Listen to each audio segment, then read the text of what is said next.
नमस्कार, मैं डॉक्टर अर्चना सिंह गृह विज्ञान संकाय के मानव विकास विभाग में असिस्टेंट प्रोफेसर पद पर कार्यरत हूँ। आज हम मैस्लो की आवश्यकता सोपान टॉपिक पे चर्चा करेंगे।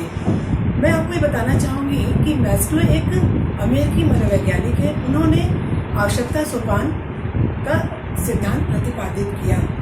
इस सिद्धांत को सर्वप्रथम एक पत्रिका में 1943 में प्रकाशित किया गया था। बाद में विस्तृत रूप में उनकी पुस्तक मोटिवेशन एंड पर्सनालिटी में समझाया गया है। मैस्लो ने आवश्यकता को उत्प्रेरक का आधार माना है। उनके अनुसार कोई व्यक्ति किसी भी कार्य को करने के लिए तब उत्प्रेरित होता है जब उसके अंदर एक अतिरिक्त आवश्यकता, एक तनाव या कार्य करने की प्रेरणा उत्पन्न होती है। तो आइए हम मैस्लो की आवश्यकता सोपान का विस्तृत वर्णन करते हैं।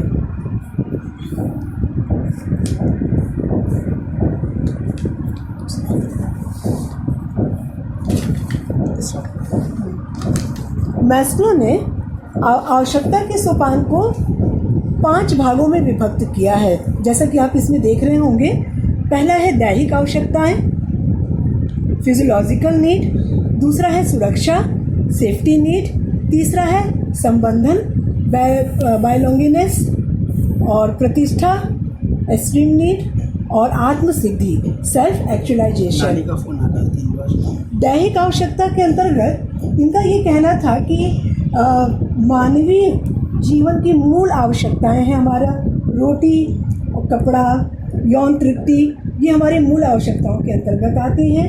मैस्लो के अनुसार जब तक इन इच्छाओं को जीवन में बनाए रखने के स्तर तक संतुष्टि नहीं मिल जाती, आप अगले स्टेप पे नहीं जाते हो और इसके अभाव में जीवन अत्यंत कठिन हो जाता है और आप किसी भी कार्य को नहीं कर सकते हो सफलतापूर्वक, अगर ये हमारी दैहिक आवश्यकताएं न संतुष्ट हो। ठीक है। सेकंड हमारा सुरक्षा। मैस्लो जी का ये भी कथन है कि जब हमारी शारीरिक आवश्यकताएं संतुष्ट हो जाती हैं तो हम इन आवश्यकताओं की संतुष्टि के बारे में सोचते हैं, जो हमारी सुरक्षा की आवश्यकता है। ठीक है, सोचते हैं। और इसके अंतर्गत 3 चीज़ें आती हैं। सुरक्षा को हम 3 भागों में विभक्त कर सकते हैं। एक है भौतिक सुरक्षा, दूसरा है आर्थिक सुरक्षा और तीसरा है मनोवैज्ञानिक सुरक्षा। जो हमारी भौतिक सुरक्षा है, इससे अभिप्राय है कि दुर्घटना हुआ, बीमारी, आक्रमण व अन्य आकस्मिकताओं से बचाव करना, ये हमारी भौतिक सुरक्षा है। जबकि आर्थिक सुरक्षा हमारी अर्थव्यवस्था से संबंधित है, जिसके अंतर्गत हमारी रोजगार की सुरक्षा, वृद्धावस्था में पेंशन की व्यवस्था इत्यादि आते हैं। तीसरा है जो इस सुरक्षा नीति के अंतर्गत आता है, हमारा मनोवैज्ञानिक सुरक्षा।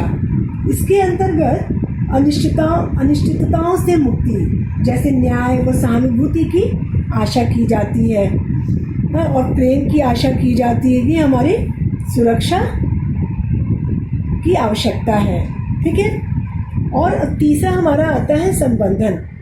संबंधन के अंतर्गत क्या होता है, जब व्यक्ति दैहिक आवश्यकताएं, सुरक्षा संबंधी आवश्यकताओं को प्राप्त कर लेता है, संतुष्ट हो जाता है, तब वह किसी समूह का सदस्य बनने की इच्छा रखता है और वह चाहता है कि किसी समूह या संगठन का सदस्य बनकर वह अपनी सामाजिक आवश्यकताओं की पूर्ति करे तथा मित्र संबंध स्थापित करे, अपने सहोदर संबंध स्थापित करे और उनके साथ अपने दुखों को और सुखों को बांटे, उनके साथ अपने जीवन यापन करें। और ऐसा करने से उनको अत्यंत सुख की प्राप्ति होती है। यदि मनुष्य की प्रेम व स्नेह जैसी सामाजिक आवश्यकताओं की पूर्ति नहीं हो पाती, तब वह कार्य करने में असहयोग करने लगता है। वो किसी भी कार्य को कुशलतापूर्वक नहीं कर पाता है। जैसे कि मान लें कि किसी भी उपक्रम में कोई कार्य करने वाला व्यक्ति है और उसे पर्याप्त सहयोग नहीं मिल रहा है, उसके कार्य को अप्रिशिएट नहीं किया जा रहा है, तो ऐसी स्थिति में वो क्या करेगा, वो सहयोग नहीं करेगा, अपनी पूरी क्षमता के साथ कार्य नहीं करेगा और इसका प्रभाव संगठन के उद्देश्य पे पड़ेगा कि संगठन का जो उद्देश्य है वो उसको पूरी तरीके से वो फुलफिल नहीं कर पाएंगे। नेक्स्ट, अच्छा, जो ये हमारे जो 3 स्टेप हैं मैस्लो की आवश्यकता सोपान की, दैहिक आवश्यकताएं, सुरक्षा और संबंधन, इन तीनों स्टेप्स को समझने के लिए मैं एक छोटी सी कहानी आपसे शेयर करना चाहूँगी कि एक व्यक्ति था जो जंगल में रास्ता भटक जाता है। भटकते भटकते उसको अपने घर का रास्ता ढूंढते ढूंढते 24 घंटे से ज़्यादा हो जाते हैं, पर उसको अपने घर का रास्ता नहीं मिलता है। तो बहुत परेशान हो जाता है। परेशान होने के बाद वो क्या करता है कि उसको बहुत तेज भूख लगती है। तो भूख लगने पे वो भोजन की तलाश करता है। तलाश करते हुए उसको कुछ फल की प्राप्ति होती है। वो फल खाता है, थोड़ा आराम करता है। फिर उसको लगता है कि यहाँ तो मेरी भूख तो समाप्त हो गई, मैं तृप्त हो गया, लेकिन मुझे यहाँ पे सुरक्षित तरीके से रहने के लिए एक आवास की आवश्यकता है। तो उसने क्या किया, एक झोपड़ी का निर्माण किया और उसमें वो सुखपूर्वक रहने लगा। कुछ दिन बीतने के बाद उसको अपने परिवार की याद आई, अपने मित्रों की याद आई। फिर उसको ये लगा कि नहीं, हमें किसी तरह अपना घर का रास्ता ढूंढ के हमें घर तक पहुंचना चाहिए। इस कहानी के माध्यम से आपने समझ लिया कि जब भी व्यक्ति किसी भी स्थिति में हो, सबसे पहले उसकी दैहिक आवश्यकता सामने आती है। दैहिक आवश्यकताओं को संतुष्ट करने के बाद ही वो सुरक्षा संबंधी आवश्यकताओं के लिए सोचता है और फिर संबंधन की स्थिति उत्पन्न होती है। ठीक है। अब भी जो मैस्लो जी का जो आवश्यकता सोपान है, उसमें जो चौथा स्टेज है वो है प्रतिष्ठा। प्रतिष्ठा के अंतर्गत व्यक्ति जब किसी समूह का सदस्य बनता है, कार्य करता है, उस समूह में जब कार्य करता है तो उसकी ऐसी इच्छा होती है कि उसको उसके कार्य के अनुसार अप्रिशिएट किया जाए, उसको एक उचित पद पे आसीन किया जाए, उसको एक स्टेज दिया जाए जहाँ पे वो अच्छे से परफॉर्मेंस कर सके।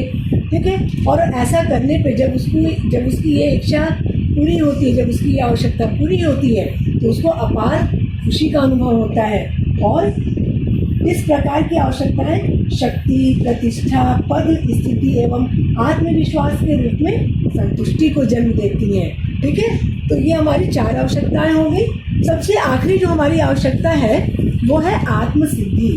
मैस्लो जी ने इसको अपनी क्रम व्यवस्था में सबसे उच्चतम माना है। ये हाईएस्ट पोजीशन है। जब व्यक्ति इन सभी आवश्यकताओं से संतुष्ट हो जाता है, तब जाके उसको आत्मसिद्धि की अनुभूति होती है, उसको जीवन में संतुष्टि प्राप्ति होती है। ये आवश्यकताएं मनुष्य की योग्यता को उभारने के परिणाम स्वरूप उत्पन्न होती हैं। प्रत्येक व्यक्ति में कुछ छिपी हुई योग्यताएं होती हैं जिन्हें उसको उभारने की कोशिश करनी चाहिए। सपोज दैट अगर कोई व्यक्ति है जिसका संगीत में बहुत रुचि है, लेकिन किन्हीं कारणोंवश, आर्थिक कारण हो सकते हैं, सामाजिक या पारिवारिक कारणों से अगर वो संगीत के क्षेत्र में कार्य नहीं कर सके और उसको कोई और क्षेत्र का चयन करना पड़े, तो उसके अंदर एक जो अपने काम के प्रति जो सेटिस्फैक्शन, एक जो खुशी होती है, वो उसको उसकी अनुभूति बिल्कुल नहीं होगी, क्योंकि उसको लगेगा कहीं ना कहीं कि मैं म्यूज़िक में बहुत अच्छा कर सकता था या मैं खेल में बहुत अच्छा कर सकता था। तो इसीलिए मैस्लो जी का ये भी कहना है कि हर व्यक्ति को अपने रुचि के अनुसार कार्य करना चाहिए। जब हम अपनी रुचि के अनुसार जब कोई कार्य करते हैं तो उसमें हम अपना 100% दे पाते हैं। उसमें उस कार्य से संबंधित आने वाली जो भी समस्याएं होती हैं उनका सामना करने में हम सफल होते हैं। क्यों? क्योंकि हमारा उसमें इंटरेस्ट है। तो ये हमारा है मैस्लो जी की आवश्यकता का सोपान, जिसको इन्होंने 5 भागों में विभक्त किया है। एक बार हम फिर से देख लें। दैहिक आवश्यकता है जो सबसे पहली है, दूसरा है सुरक्षा, तीसरा संबंधन, चौथा प्रतिष्ठा और पांचवा और आखिरी है आत्मसिद्धि। अच्छा, मैं आपको एक बात और यहाँ बताना चाहूँगी कि वैसे तो जो अगर जनरल वे में अगर कहें तो इन्हीं स्टेप्स को हम स्टेप बाय स्टेप कवर करते चलते हैं अपनी लाइफ में, लेकिन ज़रूरी नहीं है। हो सकता है किन्हीं कारणोंवश या आपके अंदर कोई विशेष क्वालिटी हो, तो ज़रूरी नहीं है कि आप दैहिक आवश्यकता पूरी करेंगे तभी आप संबंधन में जाएंगे या सुरक्षा में जाएंगे। तो किन्हीं विशेष परिस्थितियों में इसको आप ओवरलैप भी किया जा सकता है। ठीक है। इसके बाद मैं आपको ये बताना चाहूँगी कि मैस्लो जी की जो आवश्यकता का सोपान है, इसको इन्होंने 2 स्तर में विभाजित किया है। पहला है निम्न स्तरीय आवश्यकताएं, दूसरा है उच्च स्तरीय आवश्यकताएं। जो हमारी निम्न स्तरीय आवश्यकता है उसके अंतर्गत क्या आता है, दैहिक आवश्यकताएं, सुरक्षा और संबंधन। ये जो तीनों हैं हमारी निम्न स्तरीय आवश्यकताएं हैं। तथा जो हमारी उच्च स्तरीय आवश्यकता है उसके अंतर्गत प्रतिष्ठा और आत्मसिद्धि आती है।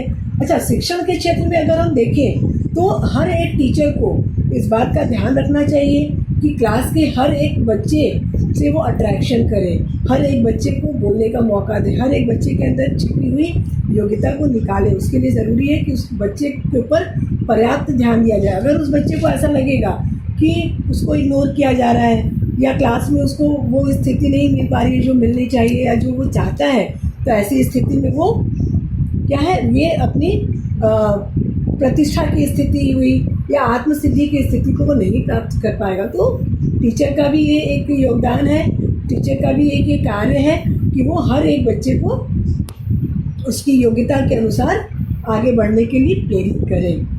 ये हमारा मैस्लो का आवश्यकता का सोपान। अच्छा, अब मैं आपको ये बताना चाहूँगी कि परीक्षा की दृष्टि से ये टॉपिक अत्यंत ही महत्वपूर्ण है। ये बहुत इम्पॉर्टेंट टॉपिक है। ये आप अच्छे से इसको पढ़िए, समझिए। इससे संबंधित कोई भी समस्या हो, मेरा फ़ोन नंबर आपके पास है, आप मुझे फ़ोन कर सकते हैं, ठीक है। और इसके साथ साथ मैं ये भी बताऊंगी कि जो हमारे कॉम्पिटिटिव एग्ज़ाम्स होते हैं उसमें उसके लिए भी ये टॉपिक अत्यंत आवश्यक है, अत्यंत महत्वपूर्ण है। उसमें कैसे पूछा जाता है, जैसे मान लीजिए कि जो हमारे ये मैस्लो का आवश्यकता का सोपान है, इसके ये सीक्वेंस है, दैहिक, सुरक्षा, संबंधन, प्रतिष्ठा और आत्मसिद्धि। एग्ज़ाम में कैसे पूछता है कि इनको सीक्वेंस को ऊपर नीचे कर देगा, पहले संबंधन लिख देगा या पहले सुरक्षा, आत्मसिद्धि ऐसे कर देगा, फिर आपको इसको सीक्वेंस में लगाना होगा। इसके लिए आवश्यक है कि आपको इसके पूरे जो सोपान है वो स्टेप बाय स्टेप आपको याद होने चाहिए, ठीक है बच्चों। चलिए आज के लिए इतना ही। घर पे रहिए, सुरक्षित रहिए।